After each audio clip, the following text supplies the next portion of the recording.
எல்லாருக்கும் வணக்கங்க. Cook to easy சேனலுக்கு உங்களை அன்புடன் வரவேற்கிறேன். இன்றைக்கி நம்ம பெரிய நெல்லிக்காயை வச்சு ரசம் எப்படி பண்ணுறதுன்னு பார்க்க போகிறோங்க. டேஸ்ட்டு சூப்பராக இருக்கும். இந்த வின்டர் சீசனுக்கு தி மஸ்ட் ட்ரை ரெசிபிங்க. வாங்க எப்படி பண்ணலான்னு பார்க்கலாம். ஃபஸ்ட்டு நம்ம நெல்லிக்காயையும் பருப்பையும் வேக வச்சு எடுத்துக்கணுங்க. அதுக்காக குக்கரில் அரை கப் அளவுக்கு துவரம் பருப்பு, அது கூட ஒரு மீடியம் சைஸ் தக்காளி, 4 நெல்லிக்காய். இங்கே நெல்லிக்காயோட அளவை அதில் இருக்கக்கூடிய புளிப்புக்கு தகுந்த மாதிரி நம்ம கூட்டவோ குறைச்சிக்கவோ செஞ்சுக்கலாம். பருப்பு மூழ்கிற அளவுக்கு தண்ணி ஊற்றிட்டு அதில் அரை டீஸ்பூன் அளவுக்கு மஞ்சத்தூள், 1 டீஸ்பூன் அளவுக்கு எண்ணெய் விட்டு இதை கிட்டத்தட்ட 5 விசில் வச்சு வேக வச்சு எடுத்துக்க போகிறோங்க. பருப்பெல்லாம் நமக்கு வெந்து வர்றதுக்குள்ளே நம்ம ஒரு மசாலா ரெடி பண்ணிக்கிறோம். ஒரு மிக்சர் ஜார்லங்க 10லேருந்து 15 பல் பூண்டு, காரத்துக்கு தகுந்த மாதிரி வரமிளகாய், 1 டீஸ்பூன் அளவுக்கு ஜீரகம் எடுத்துக்கோங்க. அதே போல் மிளகு இங்கே 1.5 டீஸ்பூன் அளவுக்கு சேர்த்துக்குங்க. இது எல்லாத்தையும் நல்லா அரைச்சி எடுத்துக்கிட்டிங்கன்னா ரசத்துக்கான மசாலா நமக்கு ரெடி ஆயிருங்க. பருப்பு நமக்கு நல்லா வெந்து வந்துருச்சுங்க. இப்போ என்ன பண்ண போகிறோன்னா, இந்த பருப்பில் இருக்கக்கூடிய தண்ணியை எடுத்துகிட்டு அதே மாதிரி நெல்லிக்காயில் இருக்கக்கூடிய அந்த கொட்டையும் ரிமூவ் பண்ணிவிட்டு நம்ம இந்த நெல்லிக்காய், பருப்பு, தக்காளி இது எல்லாத்தையுமே ஒன்றா சேர்த்து நல்லா மைய பேஸ்ட்டு மாதிரி எடுத்துக்கணுங்க. இந்த பேஸ்ட்டு தான் நம்மளுடைய நெல்லிக்காய் ரசத்துக்கான பேஸுங்க. முடிஞ்ச அளவுக்கு நல்லா மைய நீங்கள் பேஸ்ட் மாதிரி அரைச்சி எடுத்துக்கோங்க. குழந்தைங்க சாப்பிடும்பொழுது அந்த நெல்லிக்காய் பல்லில் படாத மாதிரி இருந்துச்சுன்னா அவங்க என்ன ரசம் சாப்பிட்றோன்னே தெரியாமல் சாப்பிட்ருவாங்க. இது மாதிரி பேஸ்ட் மாதிரி பண்ணதுக்கப்புறமா நம்ம பருப்பு வேக வச்ச தண்ணி, அது கூடவே 1.5 கப் அளவுக்கு தண்ணி. இங்கே ரசத்தோட டெக்ஸ்சரை நம்ம திக்காவோ இல்லை தண்ணியாக வேணுமாங்கிறது நம்ம முடிவு பண்ணிக்கலாங்க.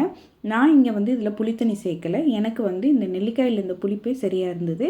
உங்களுக்கு ஒரு வேளை புளிப்பு வேணும்னு நினச்சிங்கன்னா ஒரு சின்ன நெல்லிக்காய் அளவு புளியை கரைச்சி அந்த புளித்தண்ணியும் சேர்த்து கரைச்சி வச்சுக்கலாம்.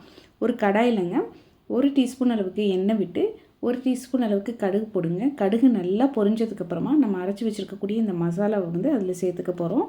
இந்த மசாலாவெல்லாம் கடுகு பொரிஞ்சதுக்கப்புறமா சேர்த்து நல்லா எண்ணெயிலேயே ஒரு 30 செகண்ட் போல் ஃப்ரை பண்ணிக்கோங்க. இது மாதிரி ஃப்ரை பண்ணதுக்கப்புறமா பச்சை கருவேப்பிலை கொஞ்சம் அதிகமாக போட்டு ஃப்ரை பண்ணிக்கோங்க. இதெல்லாம் ஃப்ரை பண்ணதுக்கப்புறமா நம்ம ரெடி பண்ணி வச்சுருக்கக்கூடிய அந்த பருப்பு தண்ணியோடு இருக்கக்கூடிய அந்த ரசம் இதில் சேர்த்துக்க போகிறோம். அதுக்காக ஃபஸ்ட்டு 1 டீஸ்பூன் அளவுக்கு நம்ம இதில் பெருங்காயத்தூள் சேர்த்துக்கிறோங்க. இதில் பெருங்காயம் ரொம்ப ரொம்ப முக்கியம். அந்த வாசனை இந்த நெல்லிக்காய் ரசத்தை இன்னுமே தூக்கலாக நமக்கு காட்டும்.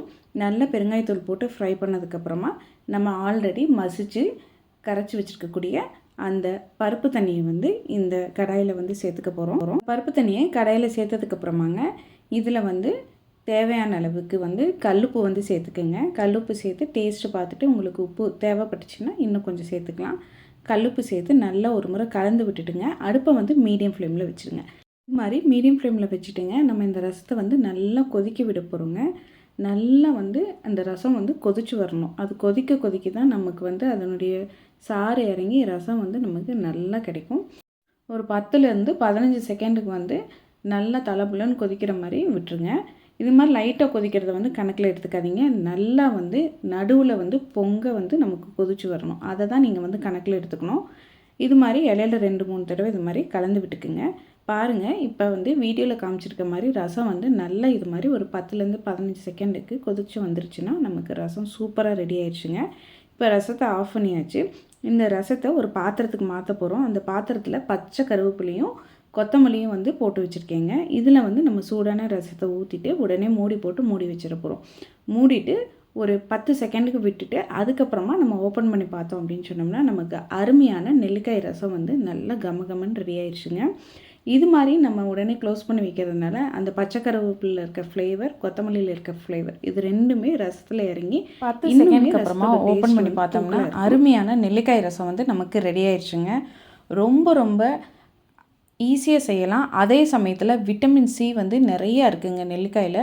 நம்ம நெல்லிக்காயை அதிகமாக சாப்பிட முடியாது. ஆனால் இது மாதிரி ரசம் பருப்பில் சேர்த்து செய்யும் பொழுது நம்ம நெல்லிக்காயோட குவான்டிட்டி அதிகமாக எடுத்துக்குவோம். இது மாதிரி கண்டிப்பாக ஒரு முறை ட்ரை பண்ணி பாருங்கள். டேஸ்ட் பண்ணி பாருங்கள். சுவை அட்டகாசமாக இருக்குங்க. மழைக்காலங்களில் குளிர்காலங்களில் கண்டிப்பாக நம்ம செய்யக்கூடிய தி மஸ்ட் ட்ரை ரெசிபி இந்த நெல்லிக்காய் ரசம் ரெசிபிங்க. ஒரு முறை செஞ்சு பாருங்கள், திரும்ப திரும்ப செய்வீங்க. உங்களுக்கு இந்த நெல்லிக்காய் ரசம் ரெசிபி பிடித்திருந்தால் குக் டு ஈஸி சேனலை லைக் பண்ணுங்கள், ஷேர் பண்ணுங்கள், கமெண்ட் பண்ணுங்கள். மறக்காமல் நம்ம குக் டு ஈஸி சேனலை சப்ஸ்கிரைப் பண்ணிக்கோங்க. எல்லாருக்கும் வணக்கங்க.